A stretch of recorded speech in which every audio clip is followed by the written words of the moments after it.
Bienvenidos a Escuela Online de Salud. En el anterior audiovisual aprendimos las características radiológicas de 3 afecciones pulmonares de interés clínico: el tromboembolismo pulmonar, la enfermedad pulmonar obstructiva crónica y las bronquiectasias. En el día de hoy continuaremos con la identificación de una cardiomegalia en la radiografía torácica simple, así como con la identificación de un problema cardíaco frecuente como es la insuficiencia cardíaca congestiva. Si quieres aprenderlo, quédate aquí conmigo.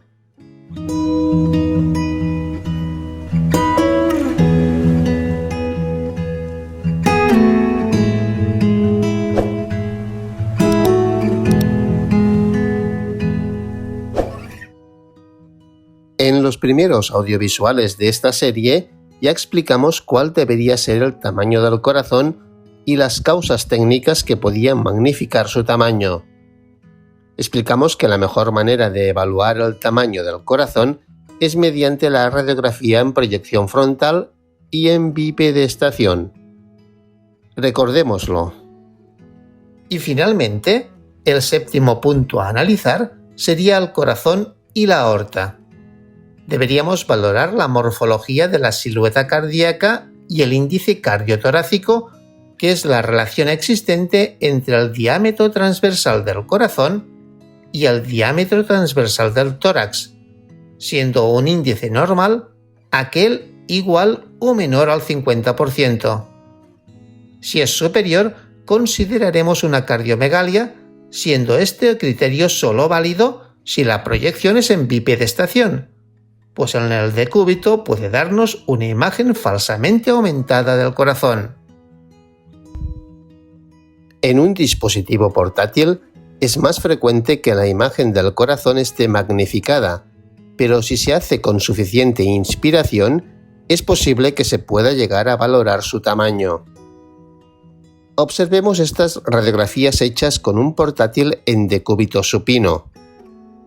El corazón no se encuentra aumentado de tamaño si supone un 50% del índice cardiotorácico. Sin embargo, sí que se encuentra aumentado de tamaño cuando está tocando o casi tocando la pared torácica lateral. Para evaluar el aumento de tamaño de la silueta cardíaca en una proyección lateral, debemos estudiar el espacio posterior al corazón y anterior a la columna vertebral, a nivel de la altura del diafragma. Cuando hay cardiomegalia, el borde posterior cardíaco suele extenderse hasta el borde anterior de la columna dorsal, llegando incluso a cubrirla, tal como muestran estas proyecciones. La insuficiencia cardíaca congestiva muestra uno de estos patrones radiográficos: edema intersticial pulmonar o edema alveolar pulmonar. El edema intersticial pulmonar origina 4 signos radiológicos. En primer lugar, el engrosamiento de los septos interlobulillares o líneas B de Kerley, los cuales solo son visibles si hay un aumento de la presión venosa capilar pulmonar superior a 15 milímetros de mercurio. Estos engrosamientos son visibles en la radiografía frontal, generalmente en las bases pulmonares, en los ángulos costofrénicos o en su proximidad. Se caracterizan por tener una corta longitud de 1 a 2 centímetros, muy finas, con un grosor de 1 milímetro máximo y con una orientación horizontal, es decir, perpendiculares a la superficie pleural con la que contactan. Tras episodios repetidos de edema intersticial pulmonar, estas líneas septales pueden experimentar fibrosis, con lo cual se cronifican y permanecen incluso después de que desaparezcan los demás signos de edema intersticial pulmonar. Otras líneas también significativas de edema intersticial son las A de Kerley, las cuales se extienden desde los ilios pulmonares a lo largo de varios centímetros, pero sin alcanzar la periferia.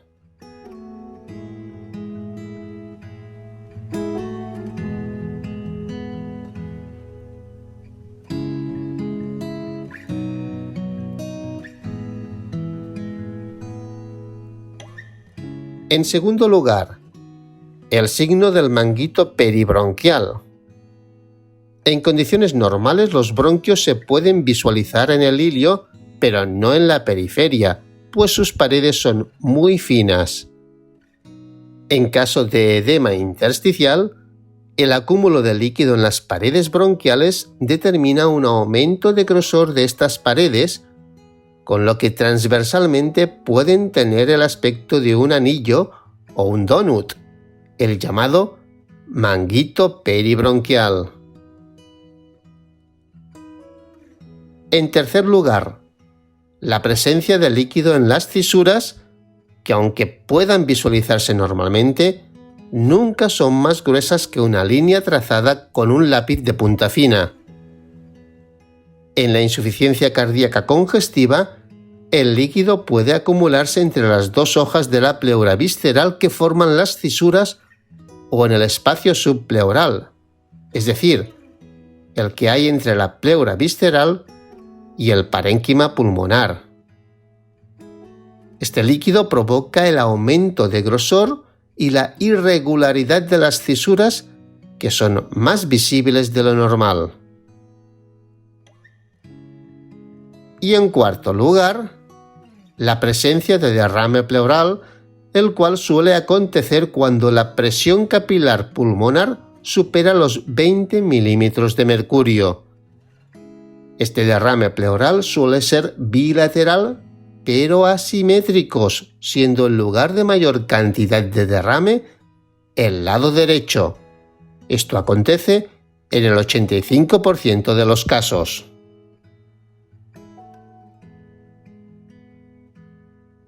En lo referente al edema pulmonar alveolar, debemos decir que este se produce cuando la presión capilar pulmonar ya excede de los 25 milímetros de mercurio.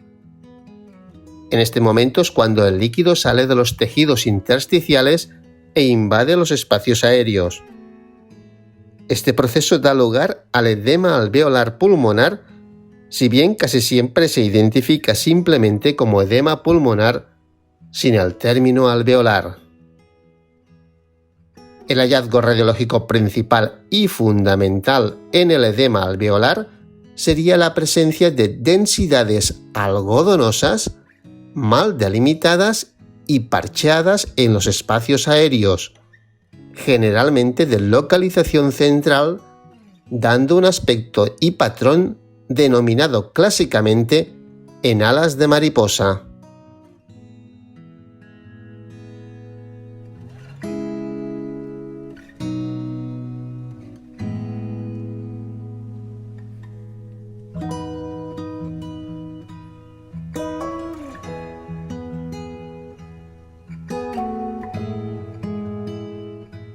Bien, con este audiovisual hemos finalizado la serie correspondiente al curso de interpretación de radiografía simple de tórax.